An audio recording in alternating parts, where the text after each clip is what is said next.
మాజీ పార్లమెంట్ సభ్యులు జీవి హర్ష కుమార్ మాల మహానాడు వ్యవస్థాపకులు కేబీఆర్ అంబేద్కర్ రాష్ట్ర ఎంఆర్ఎస్ఎస్ అధ్యక్షులు దాసే చెన్నకేశవులు జిల్లా ఎస్సీసీఎల్ అధ్యక్షులు జైహింద్ కుమార్ విజయనగరం జిల్లా భోగాపురం మండలం ముంజేరు గ్రామంలోని దళితవాడలో పర్యటించి భోగాపురంలో దళితులు నిర్వహిస్తున్న రిలే నిరసన శిబిరానికి సంఘీభావం తెలిపారు. దళితుల న్యాయమైన డిమాండ్ల కోసం తాము అండగా ఉంటామని భరోసా ఇచ్చారు. దళితుల హక్కుల కోసం జరుగుతున్న ఈ పోరాటం ఆగదని అందరం ఐక్యంగా ఉండి సమస్యల పరిష్కారం కోసం కృషి చేయాలని నాయకులు పిలుపునిచ్చారు.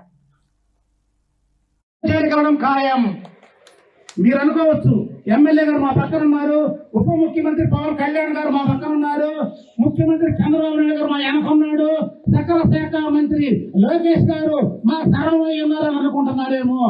ఎవరైనా సరే, ప్రధానమంత్రి అయినా, ముఖ్యమంత్రి అయినా, సర్పంచ్ అయినా, ఏ ఒక్కడైనా సరే భారత రాజ్యాంగానికి లోబడి పనిచేయాల్సిందే. మీకు తెలియదేమో రాజ్యాంగం పవర్, మీకు ఉద్యోగం ఇప్పించింది రాజ్యాంగం, మీరు ఉద్యోగం చేయాల్సింది రాజ్యాంగబద్ధంగా.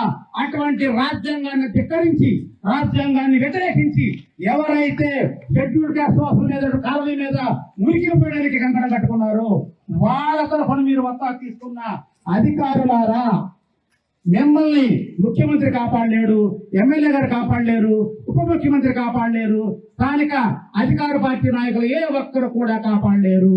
ఎవరైనా కాపాడలే ప్రయత్నం కనుక చేస్తే వారికి కూడా బేడీలు తప్పవు, సంఖ్యలు తప్పవు అని మీ అందరి ముందు ప్రతిజ్ఞ చేయడం జరుగుతుంది.